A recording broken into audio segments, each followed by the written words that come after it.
दोस्तों यहाँ पे आईटीआई कैडेट के लिए एक और नई अपॉर्चुनिटी सामने आ रही है। ये अपॉर्चुनिटी निकली है Punjab state transmission corporation limited की ओर से। तो आइए जान लेते हैं कि जो वैकेंसी निकली है इसमें कौन कौन से स्टेट वाले एलिजिबल रहने वाले, एज क्राइटेरिया क्या मांगा गया है, फॉर्म को कैसे अप्लाई करना है, क्या अदर स्टेट वाले अप्लाई कर सकते हैं। तो एक एक चीज को डिस्कस करेंगे, वीडियो लास्ट तक देखिएगा, आपके लिए बहुत महत्वपूर्ण होने वाला है। दोस्तों सबसे पहले मैं आपको कंपनी के बारे में बता दूं तो ये जो वैकेंसी निकली है हमारी Punjab state transmission corporation limited की ओर से, जिसे शॉर्ट में PSTCL भी बोलते हैं। तो दोस्तों ये डिटेल पब्लिक नोटिस है CRA 13/2025, रिक्रूटमेंट नंबर आप देख सकते हैं। ये 3 तरह की पोस्टें निकली हुई हैं, जिसमें से पहली पोस्ट है हमारी असिस्टेंट लाइनमैन ALM जिसे बोलते हैं। नेक्स्ट पोस्ट है assistant sub station attendant ASSA and electrician grade 2। तो 3 तरह की वैकेंसीज है। तो आइए देख लेते हैं इंपॉर्टेंट डेट्स के बारे में। तो डेट के बारे में हम बात करेंगे तो सबसे पहले जो ओपनिंग डेट है यानी कि फॉर्म आपका 17/11/2025 से स्टार्ट हो चुका है शाम के 2 बजे से। तो दोस्तों ये जो फॉर्म है आपका कल ही स्टार्ट हुआ है। अब आप देख लेते हैं इसकी लास्ट डेट क्या रहने वाली। तो 16 दिसंबर इसकी लास्ट डेट रहने वाली है, शाम रात के 11 बजे तक। तो फॉर्म को जितनी जल्दी हो सके टाइम से ही भर लीजिएगा, लास्ट डेट का इंतजार मत करिएगा, क्योंकि जो सर्वर डाउन हो जाता है उसके बाद कई छात्र फॉर्म नहीं भर पाते हैं। तो इसके कमेंट्स आते हैं कि मेरा फॉर्म रिजेक्ट हो गया या मैं सही समय पे पेमेंट नहीं कर पाया। तो इसीलिए मैं कहता हूँ कि फॉर्म को सही टाइम से भर लीजिए। अब देख लेते हैं जो रिक्रूटमेंट है आपको अप्लाई कैसे करना है। यहाँ पे इन्होंने बताया हुआ है, ये साइट भी इन्होंने बताई www.pstcl.org में आप जाके विजिट कर सकते हैं, वहाँ से फॉर्म को फिल कर सकते हैं। अब देखिए candidate in their own interest are advise to not to wait till last date and time. वही चीज़ इन्होंने बताई है कि रजिस्ट्रेशन आपको टाइम से पहले ही कर लेना है। वही चीज़ मैंने आपको बता दी है, पूरी लाइन में वही लिखा हुआ है। Please print out of the application of future references. सारे एप्लीकेशन जब आप फॉर्म फिल कर लेंगे उसके बाद प्रिंट आउट को एक हार्ड कॉपी निकाल के अपने पास रख लीजिएगा। अब आ जाते हैं कि कौन कौन से इसमें ट्रेड वाले एलिजिबल रहने वाले हैं। दोस्तों फिलहाल इन्होंने ये नोटिफिकेशन पंजाबी में बनाया, तो डरने की कोई बात नहीं, खाली पंजाबी आई है ऐसा कुछ नहीं है, सभी को मौका मिलेगा। कई पोस्टें ऐसी भी हैं जहाँ पे सभी लोग अप्लाई कर सकते हैं। तो यहाँ पे इन्होंने असिस्टेंट लाइनमैन की जो पोस्ट निकाली है पंजाबी में लिखा है, इसको हम डाउनलोड करेंगे। यहाँ पे मैं इंग्लिश में ट्रांसलेट कर लूँगा जिससे सभी छात्र इसको आसानी से देख पाए। चलिए देख लेते हैं। पोस्ट कोड आप देख लीजिएगा, 23 नंबर की पोस्ट कोड रहने वाली है। टोटल पोस्टों की संख्या यहाँ पे 129 रहने वाली है। क्वालिफिकेशंस की बात कर ले तो क्वालिफिकेशन के बारे में इन्होंने बताया हुआ है, matriculation with Punjabi as compulsory और इलेक्टिव सब्जेक्ट। तो यहाँ पे इन्होंने बोल दिया है पंजाबी आपके पास होनी चाहिए मैट्रिकुलेशन में, यानी कि 10th पंजाबी से आपके पास होना चाहिए। नेक्स्ट है यहाँ पे दूसरे नंबर पे, इसमें केवल पंजाब वाले छात्र ही अप्लाई कर पाएंगे।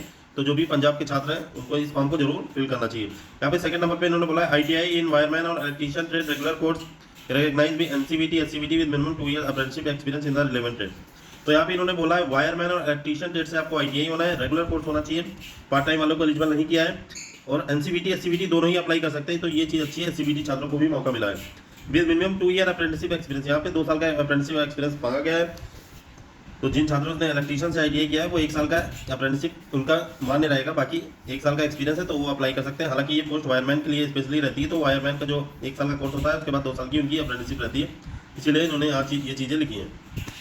अब दोस्तों ऐसा नहीं है खाली पंजाब वालों के लिए यहाँ पे रिजर्व किया गया है, कई ऐसी पोस्ट मैं आगे बताऊंगा वहाँ पे अदर स्टेट वाले भी अप्लाई कर सकते हैं। अब पे स्केल देख लीजिए, तो पे स्केल इसका बहुत ही ठीक ही अच्छा माना जाएगा 19,900 पे, जो 7 CPC के अनुसार, जो कि हमारा 19,900 हमारा सेंट्रल ग्रेड का पे है, तो वो सेम ही यही दे रहे हैं, तो कोई भी कमी नहीं है, अच्छी जॉब है। अब आ जाते हैं सेकंड नंबर पे, स्पेशली पंजाब के कैंडिडेट को इस फॉर्म को जरूर भरना चाहिए और इसकी तैयारी अच्छे से करनी चाहिए। बाकी आप देख लीजिए पोस्ट आप देख सकते हैं assistant sub station attendant ASSA post का नाम है, पोस्ट कोड 63 है। टोटल पोस्टों की संख्या 195, काफ़ी अच्छी संख्या में पोस्टें निकली है। अब क्वालिफिकेशंस की बात कर ले दोस्तों, यहाँ पे क्वालिफिकेशन आप देख सकते हैं ITI होना चाहिए इलेक्ट्रिकल इलेक्ट्रीशियन वायरमैन ट्रेड से with at least 60% marks full time regular course. तो फुल टाइम रेगुलर कोर्स होना चाहिए इलेक्ट्रिकल से, इलेक्ट्रीशियन से, वायरमैन से। अगर आपने ITI किया हुआ है 60% से ऊपर मार्क्स है तो आप फॉर्म को फिल कर सकते हैं। यहाँ पे डिप्लोमा आ गया इलेक्ट्रिकल इंजीनियरिंग से with 60% marks full time regular course. अगर आपके पास डिप्लोमा है तो भी आप अप्लाई कर सकते हैं। नेक्स्ट है यहाँ पे डिप्लोमा अगर इलेक्ट्रॉनिक कम्युनिकेशन इंजीनियरिंग से 60% मार्क्स है तो भी आप अप्लाई कर सकते हैं। यहाँ पे diploma instrumentation process control with at least 60% marks से फुल टाइम रेगुलर कोर्स किया हुआ तभी आप इसमें अप्लाई कर सकते हैं। पंजाबी पास दिन मैट्रिक इज मैंडेटरी, यहाँ पे पंजाबी पास को मैंडेटरी किया हुआ, इस पोस्ट पे भी पंजाब के छात्र अप्लाई कर सकते हैं। पे स्केल 19,900 से 7 CPC की रहने वाली है। अब नेक्स्ट डेट है हमारी तीसरे नंबर की, यहाँ पे इन्होंने पोस्ट 3 बोला है इलेक्ट्रीशियन ग्रेड 2 से। तो पोस्ट कोड आप देख लीजिए 62 है। टोटल 15 यहाँ पे पोस्टें निकली हुई हैं। क्वालिफिकेशन आप देख सकते हैं, यहाँ पे इन्होंने क्वालिफिकेशन से मैट्रिक मांगी है इलेक्ट्रीशियन ट्रेड से और मस्ट है मिनिमम 50% मार्क्स। तो आपके पास 50% मार्क्स होने चाहिए इलेक्ट्रीशियन ट्रेड से। तो यहाँ पे इन्होंने कोई भी मैंडेटरी नहीं बोला है, तो ये जो पोस्ट है वहाँ पे सभी लोग अप्लाई कर सकते हैं। हालांकि पोस्टों की संख्या थोड़ी सी कम है, लेकिन अगर आप इलेक्ट्रीशियन से ITI किया है तो आपको ये फॉर्म जरूर फिल करना चाहिए। अब दोस्तों आ जाते हैं हमारे नेक्स्ट पॉइंट पे, आपका सिलेबस, आपका आगे का क्राइटेरिया, एज क्राइटेरिया क्या रहने वाला है उसके बारे में डिस्कस कर लेते हैं। तो एज लिमिट आप देख सकते हैं as per Punjab government notification, यहाँ पे एज 18 से 37 साल वाले छात्र अप्लाई कर सकते हैं। जनरल कैंडिडेट जितने 18 से 37 साल और अदर स्टेट वाले भी जनरल में ही आएंगे तो वो भी 18 से 37 साल तक अप्लाई कर सकते हैं। हालांकि रिलैक्सेशन जो एज में मिलेगा ओबीसी SC ST को, वो केवल पंजाब के छात्रों को मिलेगा। यहाँ बताया पंजाब डोमिसाइल ओनली, तो पंजाब के छात्रों को ही यहाँ पे रिलैक्सेशन दिया जाएगा। तो आप देख सकते हैं जिसमें SC ST कैंडिडेट को 5 साल का, ओबीसी कैंडिडेट को यहाँ पे 3 साल का रिलैक्सेशन दिया जाता है, वही चीज़ ये देंगे।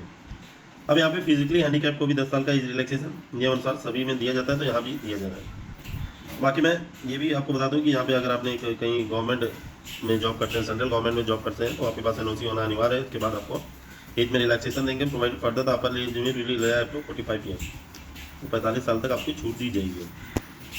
अब आते relaxation of candidate for Punjab जितने भी आपका रिलैक्सेशन हो पंजाब कैंडिडेट को ही दिया जाएगा। चीज़ों के बारे में बताया हुआ है SC ST OBC EWS के लिए। तो आ जाते हैं यहाँ पे दोस्तों सिलेक्शन प्रोसेस के बारे में। तो सिलेक्शन प्रोसेस के बारे में जानना बहुत जरूरी होता है। किसी भी एग्जाम में जाने से पहले फॉर्म जब आप भरेंगे तो आपको वो चीज़ें पता होनी चाहिए, क्या क्या चीज़ें आपसे पूछी जाएंगी। तो सिलेक्शन प्रोसेस जो आपका रहने वाला है, candidate have to go online CBT आपका होने वाला है। All candidate must possess the required basic and professional qualification as mention in the above. तो यहाँ पे CBT आपका ऑनलाइन एग्जाम होगा। अब यहाँ पे सिलेबस भी इन्होंने बताया हुआ, आप सिलेबस देख लीजिए। यहाँ पे इन्होंने 2 पार्ट में आपका एग्जाम होने वाला है, जिसमें नॉलेज ऑफ पंजाबी लैंग्वेज के 50 क्वेश्चन रहने वाले हैं। पार्ट 1 में और पार्ट 2 जो आपका होगा वहाँ पे question related to concern course technical question 50 question रहेंगे। पंजाबी नॉलेज के क्वेश्चन 20 रहेंगे। पंजाब जनरल नॉलेज अवेयरनेस के 10 क्वेश्चन, लॉजिकल रीजनिंग के 10 क्वेश्चन और जनरल के 10 क्वेश्चन रहने वाले हैं। तो थोड़ा सा पंजाबी भी आप पढ़ के जाइएगा, उधर से भी क्वेश्चन आ सकते हैं। अब यहाँ पे टेस्ट के बारे में बताया हुआ कितने कितने मार्क्स आपको लाने होंगे। 50 जो क्वेश्चन आपसे पूछे जाएंगे। यहाँ पे बोला है the test of Punjabi language part 1 for ALM ASA and electrician grade 2 group C will be consist of 50 objective type.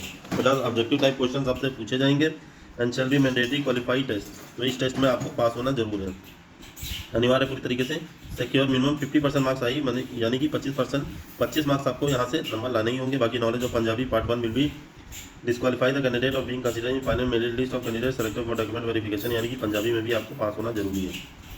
तो वही चीज़ यहाँ पे बताई हुई है। सारे क्वेश्चन आपके 1 मार्क्स के रहेंगे पार्ट 1 में। पार्ट 2 में आपको 2 लैंग्वेज में क्वेश्चन आपका पेपर होने वाला है, इंग्लिश और पंजाबी में। Except Punjabi language is the exam which will be only in Punjabi language. तो पंजाबी लैंग्वेज से रिलेटेड जो क्वेश्चन रहेंगे पंजाबी से, वो पंजाबी लैंग्वेज में ही रहेंगे। तो नॉर्मल सी बात है।